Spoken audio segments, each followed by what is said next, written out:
So the longer nails and the nails marked sculpted on the site usually have a higher apex area. And if you're new to nails, the apex is this area towards the back here that looks a little bit higher. It's a little bit of a bump right here. And what that is the apex of your nail, whether it's your natural nail or a false nail that's longer, the apex height and strength, that's what's going to give you your strength for your nail. So this is where the majority of the gel underneath is going to fill, is this sculpted area. Sculpted nails or higher apex nails are also better for people with very curvy nail beds. So like this pinky of mine and this finger of mine, they have a bit of a curve. They fit sculpted very nicely. They don't have to, you see if I just set that down, it basically touches the top of that nail. I don't need a lot of gel on this nail to fill that and make that attach. But this nail, my first fingers, are very flat, very natural. So if I look at this longer nail, and it's a little hard now, actually I have a clear one. I'll show you this. This is the same size, we just didn't.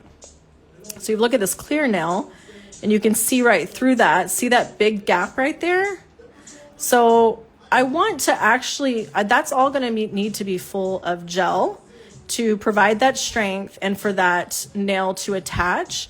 We don't want to apply it too little gel and we're trying to squeeze it all the way down to touch, because then the back's going to pop up and that's where you can get spill out in the back. So if you're not using enough gel sometimes and you're trying to touch down and really get that gel to squeeze all the way to the tip, you might not have enough and you might be tipping down. But this curvier nail, as you can see, it fits really nicely. Like it just touches like all the way there. So I don't have to use as much gel, but I really need to fill that gap in this nail because it's a very flat nail and this has more of an apex area for that strength. So what I'm gonna do first, applying your cactus jelly, a layer on your nail first and fully curing it, and then applying the tip. I don't always do that. I definitely do it on sculpted or longer nails for these first two fingers because they are so flat and I need some more height here to help me fill this gap. So if I was gonna wear the medium square sculpted or the medium coffin sculpted, I would definitely put some gel on this nail first and kind of give it a thicker layer up here of gel, and I'll show you all that in just a second, so that when I go to apply these, I'm not having to struggle so much or put so much liquid gel to where it might squeeze out the sides, and it's just gonna meet that cure gel. So let's do that real quick and you'll hopefully see what I mean. Okay, so I'm gonna take the Cactus Jelly Plus and I have the full size nail lamp. To do a gel application, you need a full size nail lamp. So our Keep It Boxy nail lamp is right there. You always need a fully cure.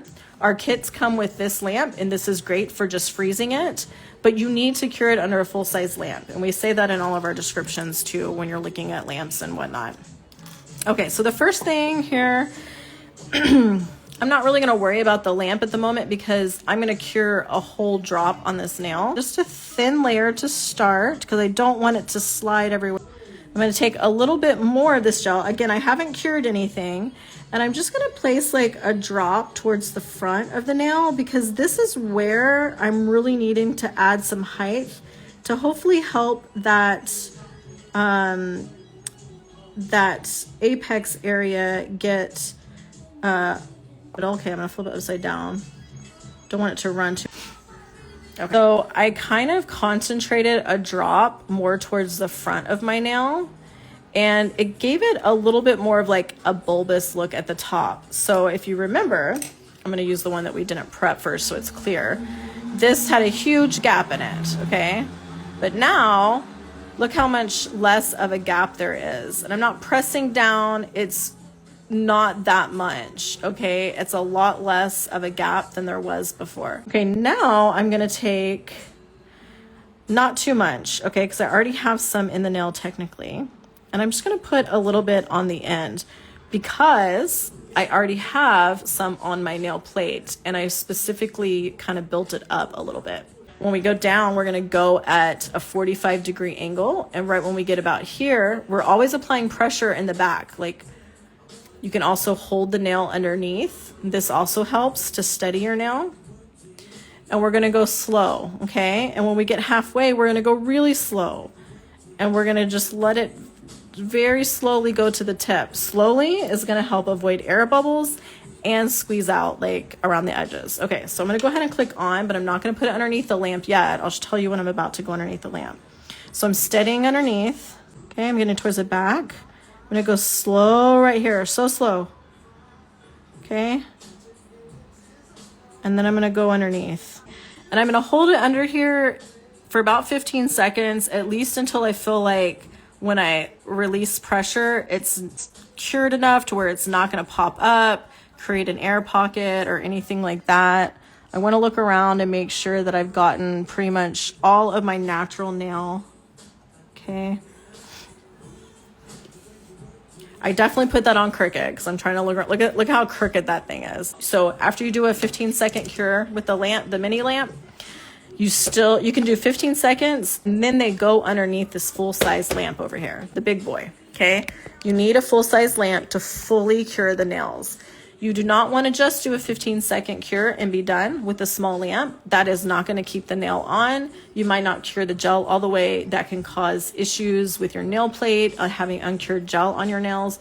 You want to make sure you do an absolute full cure in a full-size lamp. Insanely important. I cannot stress that enough.